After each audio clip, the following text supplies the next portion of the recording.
We're here with Chris McCormack, one of the most decorated triathletes in the world, preceding Saturday's big Ironman World Championship. Chris, thanks for meeting us in your hotel lobby. Cheers. So we'll start with the icebreaker. How are you feeling this week? Yeah, feeling good, pretty relaxed. Been here for about 14 days now, settling in nice and comfortably, and everything's been running really smoothly. So only a couple of days now, and it's party time. Now, you've raced this race 4 times, and your highest place is 6th. Yeah. What's different about your preparation this year that you might think that you can grab the win?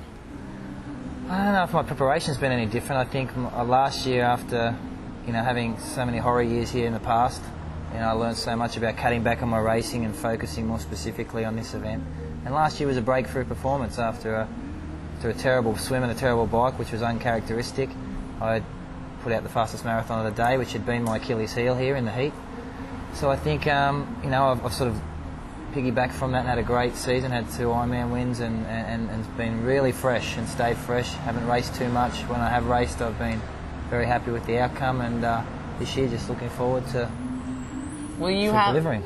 On that note, you've won every race that you've competed in this year, with the exception of Rustbuster in Memphis in May, which you still did pretty damn well at. So, what does that, if you don't win on Saturday, do you believe in this speculation that there's this Chris McCormack curse at Ironman Worlds? Oh, there's talk about it. I've always been vocal. I'm here to win. Some people build a career on 6th place finishes. Some people would leave with last. I finished last year's event in 6th place, and everyone was, wow, great race. For me, it was utter disappointment. I don't train all year and take time away from my family to come 6th.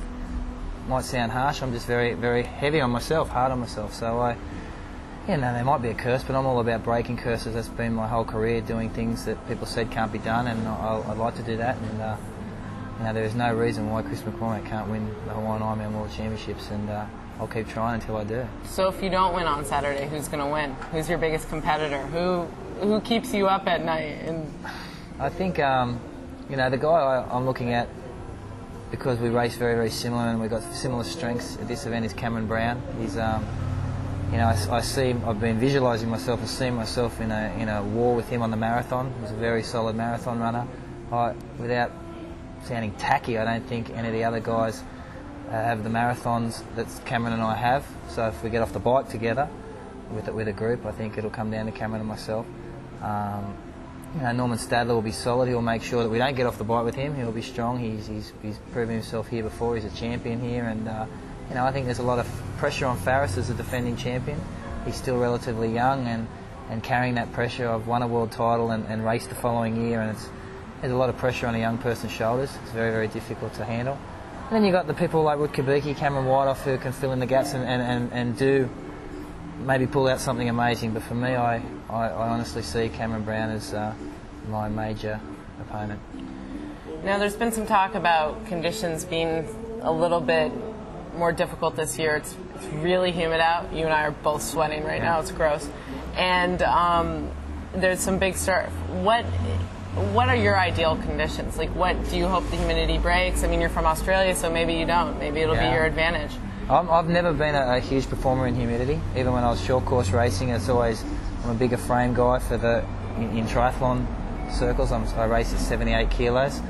I've always struggled in humidity, but that being said, my perfect conditions would be low humidity and relatively cool. I think if we get some cloud cover, I honestly believe if we got cloud cover and a cool day, there's no one in this field that could touch me. But put the temperature up and bring the humidity in, it brings a lot of the people back to the fray. And but that being said, I think it's been a matter of me changing the way I race in order to adapt to the conditions, and I need to slow down a bit on the bike, not be so aggressive, and be a lot more patient than I am in other races to pull off a win here.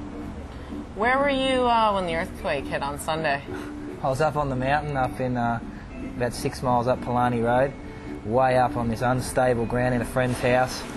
It was pretty scary stuff. The house behind me, actually, the rock slide came through and the house behind slid into the garage, and I freaked out. I grabbed my stuff and drove straight down the hill. I thought the volcano had blown up, and I was pretty freaked out. But when I got to the bottom of the hill, everyone was running back up, worried about a tsunami, so I did the exact completely the wrong thing of what you're supposed to do when an earthquake hits Hawaii. But no, it was a cruisy thing. It was an experience, you know, the quake before the right before the storm.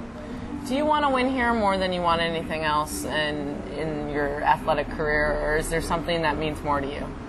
I want to win here because it's been a dream to win here, you know, and I think despite my career, I'd feel incomplete if I didn't win this race, and a lot of people have thought that pressure has got to me in the past few years, and it's, you know, I think by me winning this race, people will appreciate the other events that I've won, you know, and you know, because in the past I've said I wanted to win this race, they've neglected what I've done in a season, you know. I've never lost an Ironman except for Hawaii. You know, I've won 8 Ironmans. If I win one more, I've won more than anyone.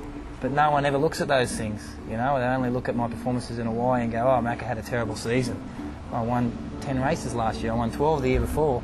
But my failures in Hawaii, people judge me from Hawaii, and I think by me winning this event, people will take the time to reflect and go, wow, this guy's also won this. He broke 8 hours. He's won this. The world champion. Wow, he was a good athlete. And I think it'd be nice to have people recognise that, and it'd be nice for me to be relaxed and be able to race the rest of my career absolutely complete and feel like I've achieved everything I ever wanted to achieve.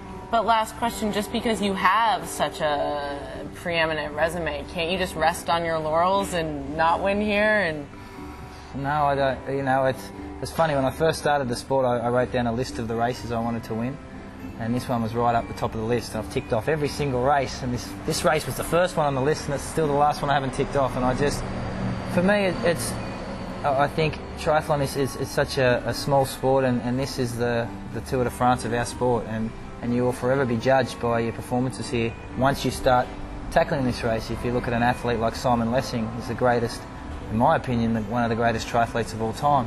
But people only talk about his failures in Hawaii, which is unfair. This guy dominated the sport for 10 years. And it's because he decided to race Hawaii that people always talk about his Hawaii performances. And I made the same decision to race Hawaii, so I need to win here so that people leave me alone when I do. Good luck, Chris. Cheers. We hope you win and people leave you alone. Thank you. Thanks so much for taking time today. No worries.